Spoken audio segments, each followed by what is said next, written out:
Bonjour, bienvenue fidèles téléspectateurs dans cette interview exclusive sur une question importante en République démocratique du Congo. Pénurie d'essence, difficile de s'approvisionner en carburant à Kinshasa. Répercussions, le transport, le déplacement quasi impossible. Il y a même certains conducteurs et chauffeurs qui ont passé la nuit à la Belle Étoile dans les stations d'essence pour se procurer quelques gouttelettes de carburant. Que se passe-t-il? Il s'agit de quoi? Que doit-on faire? Nous nous concentrons sur cette seule question. Sur ce plateau, nous recevons, dans cette grande interview, le professeur Kalele Kabila. Professeur, bonjour, bienvenue. Bonjour, Peter.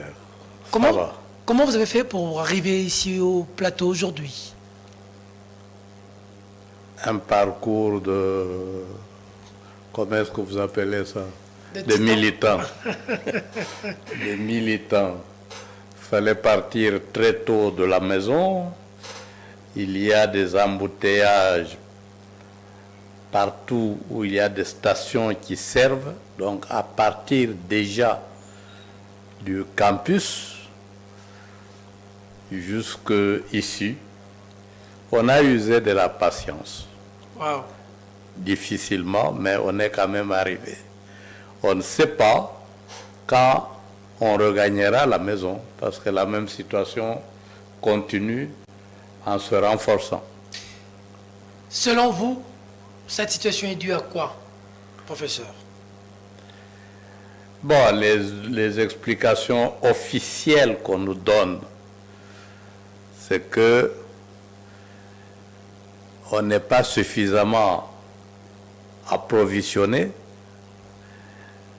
On nous promet que la situation va se normaliser d'un moment à l'autre. On dit d'ici le 14 septembre, il y a un bateau qui arrive avec une provision. Oui, je crois que c'est pour calmer les esprits, parce que ce n'est pas la première fois qu'on nous dit ça.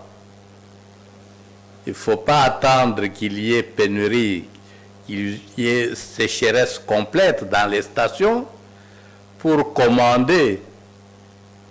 Normalement, les stocks sont approvisionnés à plein parce que le carburant, c'est un produit stratégique.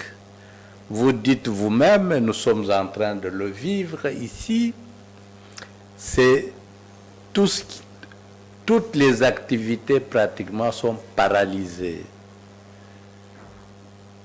Les gens qui doivent aller au service, les élèves qui doivent aller à l'école, les étudiants qui doivent aller à l'université ou dans les instituts supérieurs, les mamans qui doivent aller au marché, tout ça, ça pose problème. Le pays est vraiment à l'arrêt. Je viens de causer avec les gens de Lubumbashi. Ils se plaignent de la même situation. Nous savons que les explications qu'on nous donne... Le ministre a dit que la situation est générale, hein, même en France, il y a un problème de carburant. C'est dû à ce qui se passe en Ukraine, il ne faut pas dramatiser au Congo. Non, je pense qu'il faut qu'on soit sérieux. Tout maintenant, c'est l'Ukraine. Le problème de l'Occident avec l'URSS, on veut nous faire détester l'URSS et on met tout sur le dos de cette guerre-là.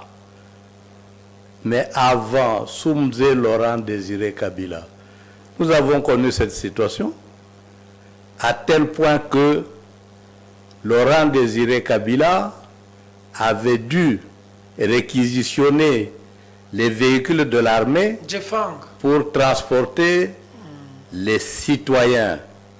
Il n'y avait pas de guerre en Ukraine à cette époque-là.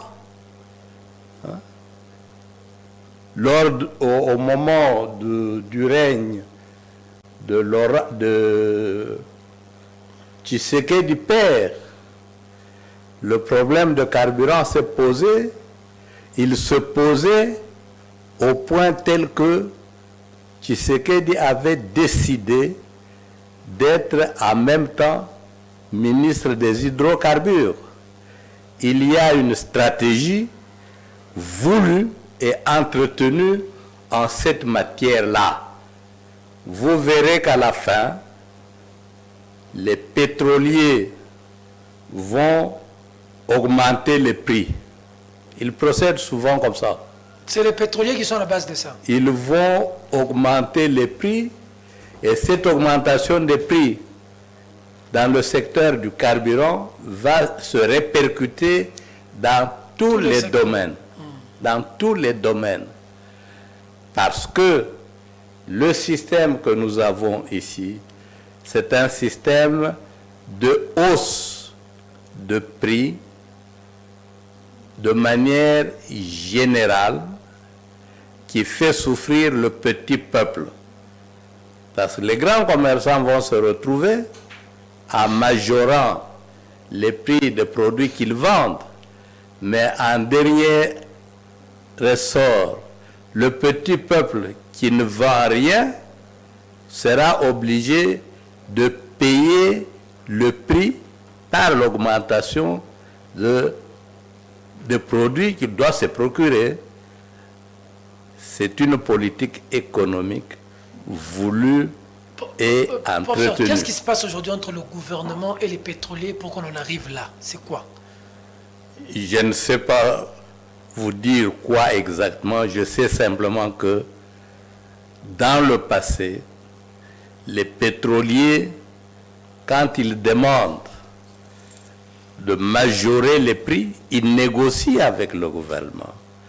Le gouvernement, pour éviter des soulèvements populaires, traîne les pieds. Dit ce sont les pétroliers qui causent la pénurie. En fin de compte, les deux se mettent d'accord et comme nous avons dit, le prix est majoré et il se répercute sur tous les autres produits. Nous sommes dans une économie capitaliste. Dans cette économie capitaliste, avec le livre que vous avez devant vous là, que j'avais publié en 1984, le FMI et la situation sociale au Zaïre, Basusu na Bisengo, Basusu na Mawa. Oui. Omboleo, Mabele, ça me rappelle la chanson. Ce livre-là, toujours d'actualité, je l'ai publié en 84. Vous avez là la 5e édition de ce livre. Il n'y avait pas encore d'Ukraine. Il n'y avait pas encore la guerre en Ukraine. Mais on vivait déjà cette situation. Je dis dans le livre que lorsque un pays XY entre en programme avec le Fonds monétaire international, en sollicitant un prêt de n'importe quelle hauteur, le Fonds monétaire international lui présente ce qu'on appelle la lettre d'intention. La lettre d'intention, c'est-à-dire le recueil des exigences, des conditions. Vous voulez avoir mon argent, j'en ai. Voici mes conditions, si vous voulez que je vous le donne. Première condition, d'évaluer votre monnaie d'autant. Je crois que vous êtes en train de vivre maintenant une dévaluation. Vous voyez les nouveaux billets de banque qu'on a laissés, qu'on a lancés sur le marché. Et le dollar est en train de grimper là. Le dollar est en train de grimper. Ce n'est pas un fait de hasard. 2.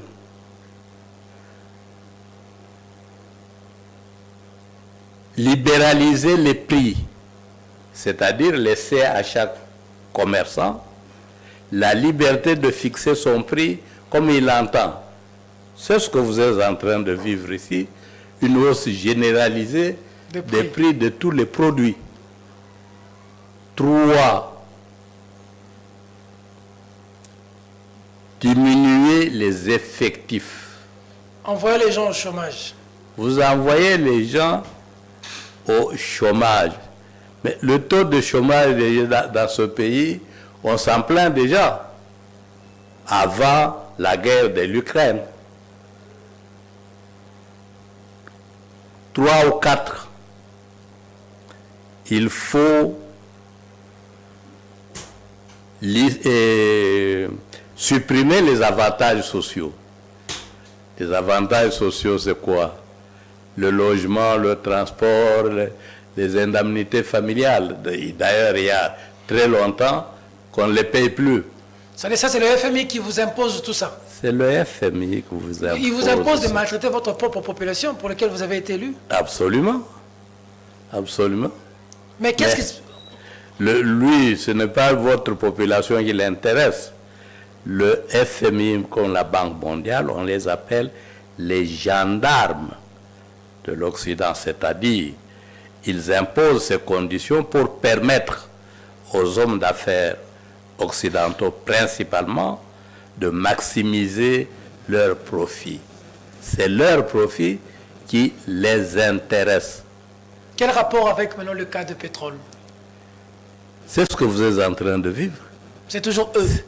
C'est ce que vous êtes en train...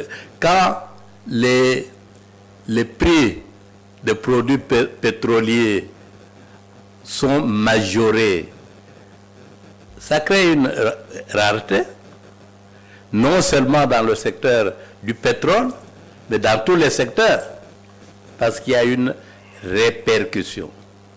Il y a perturbation de l'ensemble des activités dans le pays. Je parlais du retard au service. Je fais même parler de l'absentéisme au service. Vous allez punir vos travailleurs pour arriver en retard. Ils vous diront, patron, carburant est zaté, embouteillage est allé. Ce n'est pas leur faute.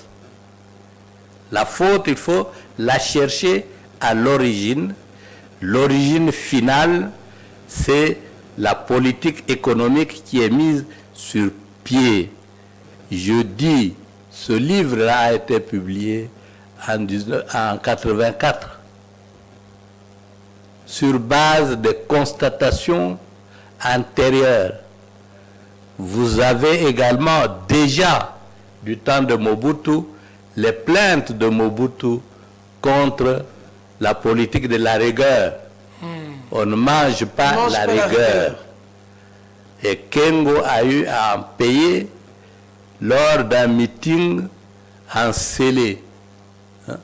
La rigueur pour la rigueur. Je ne dirige pas les animaux, je dirige les hommes. Serrez la ceinture, serrez la ceinture, serrez la ceinture. Nous sommes déjà au niveau de Mobutu, à l'époque de Mobutu, et entrera également en action, suivant conséquemment à cette politique la suppression des grandes fêtes. Quand ce 30 juin, on vous dit, fait-on dans la méditation. Noël, dans la méditation. Bonne année, dans la méditation. Ça continue jusqu'à aujourd'hui. Je crois dernièrement, on nous a dit, pas fait-on dans la méditation, on nous a fait une fausse promesse. Les mpiodi ont été commandés de la Namibie. Le marché sera abondé, vous allez à manger. Nous attendons toujours ce mpiodi commandé en Namibie jusqu'à aujourd'hui. Mais Noël et Nouvel An de l'année passée sont déjà passés. On attend Noël et Nouvel An de cette année. On trouvera une autre explication pour vous faire attendre. Et il y a aussi à parier que vous n'en aurez pas. Que faire à ce stade? Ce qu'il faut faire est que tous les pays sérieux ont fait. La décennie 90 a été marqué en Afrique, en Amérique latine, en Asie, par des remous sociaux, des manifestations contre cette politique du Fonds monétaire international. Ceux qui font les analyses économiques savent qu'il y a eu de protestations en Zambie, Madagascar, Maroc, Tunisie, pratiquement partout. Et ici, la même année, en 1984, on a craint un soulèvement populaire parce que le Zaïre monnaie venait d'être dévalué de 400%. 400%. Et on est entré dans l'époque des millions. Les millionnaires. Et vous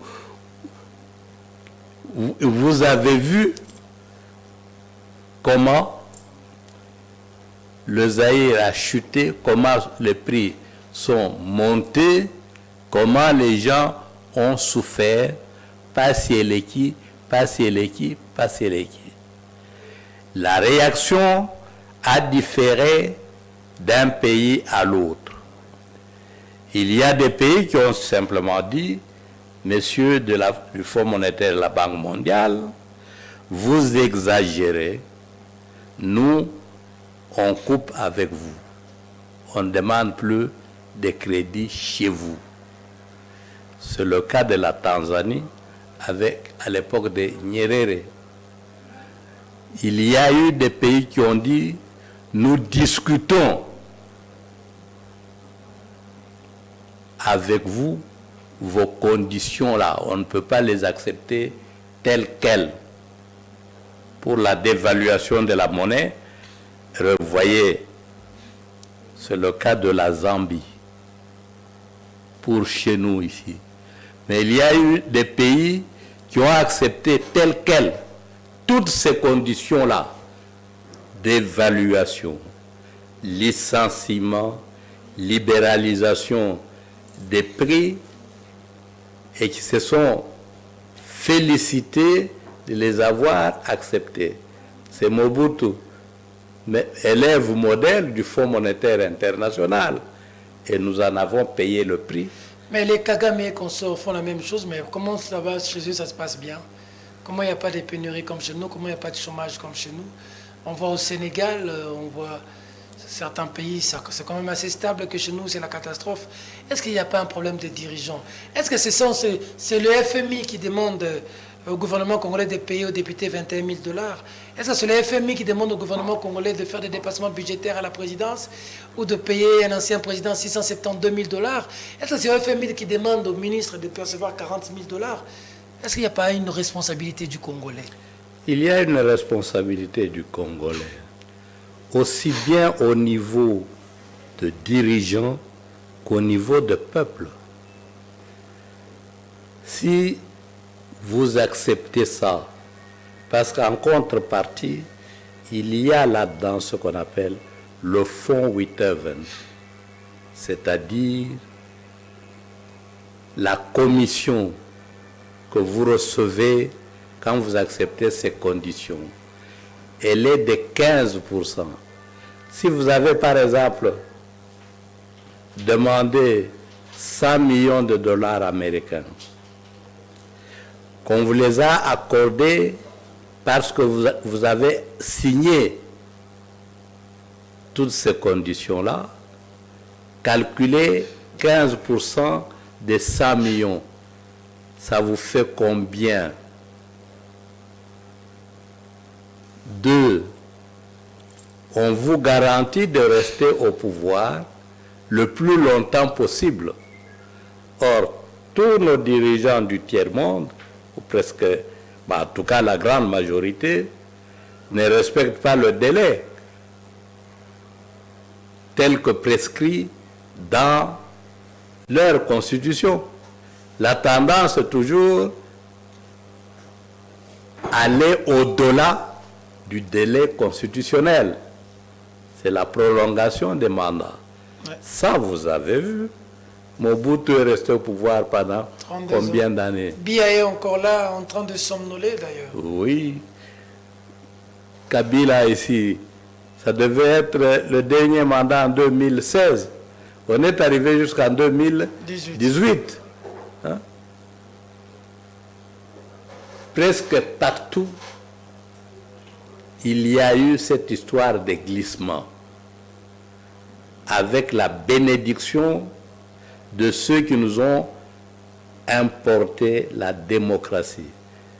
Parce que quand vous allez au-delà de votre mandat, alors que la Constitution a dit 4 ou 5 ans, ils sont les premiers à vous reconnaître comme président élu malgré le dépassement.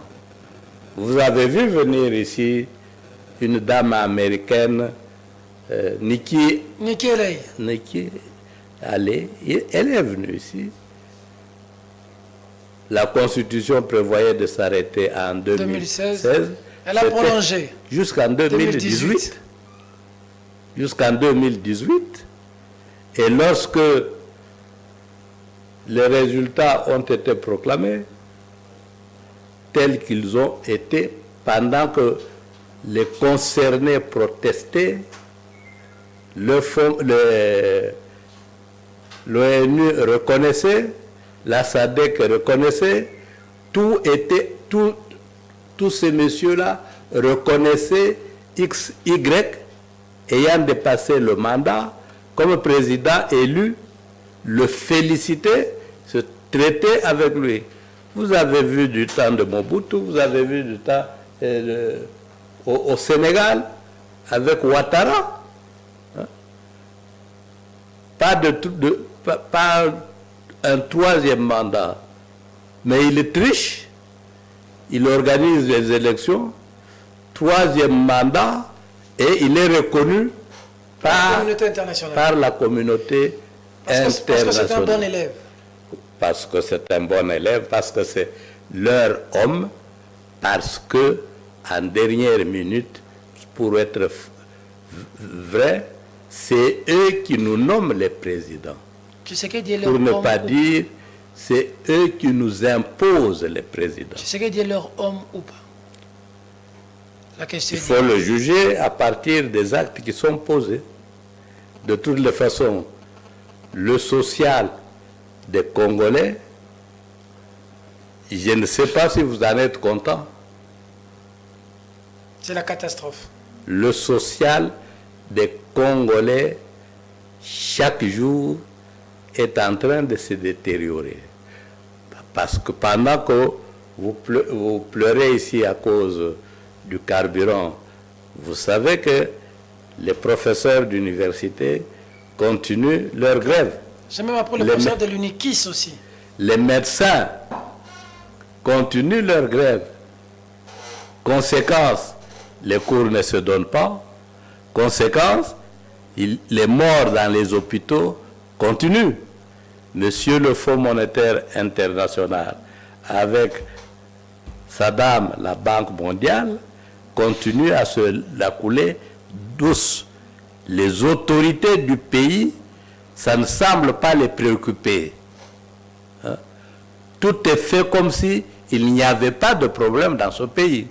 On mange, on boit, on est dans les fêtes. On est dans les fêtes, malgré les morts dans les hôpitaux, malgré la baisse dans du niveau de l'enseignement.